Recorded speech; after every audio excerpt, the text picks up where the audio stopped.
Dan Brown, you wonderful, wonderful man. You taught me to solve a Rubik's Cube.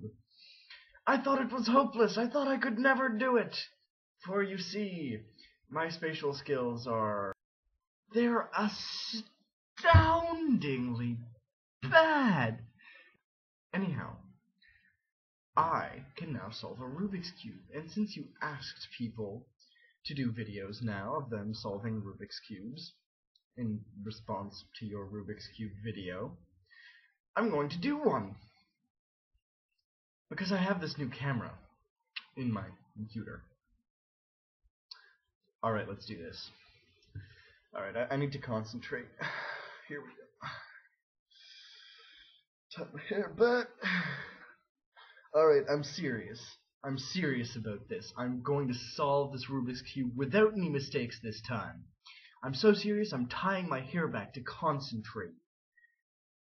With a pink scrunchie. Yeah. Alright.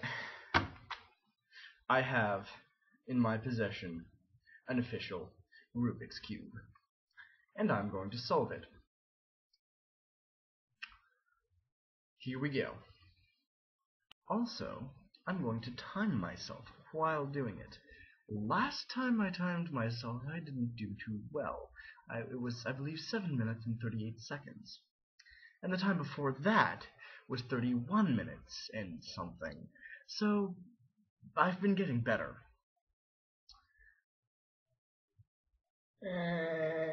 Notice any inconsistencies? Can you tell this video wasn't done all at once yet?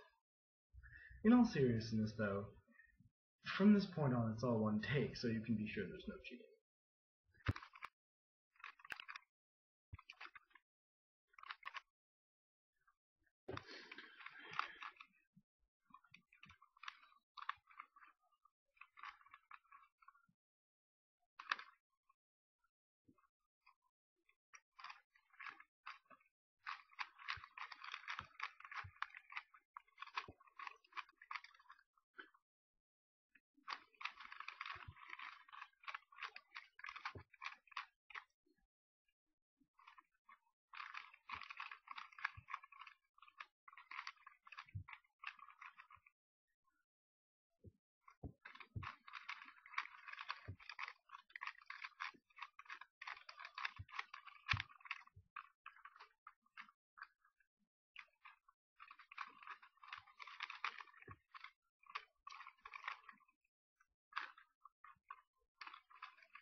Alright, so I just solved a Rubik's Cube in 3 minutes, 49 seconds, and 56 milliseconds.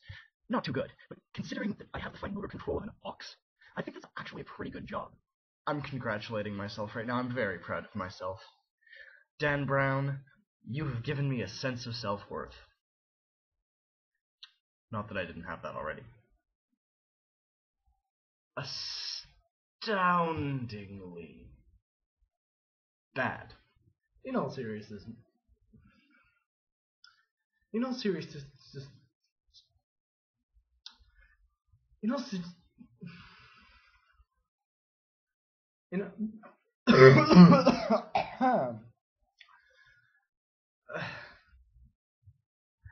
I didn't make a single mistake.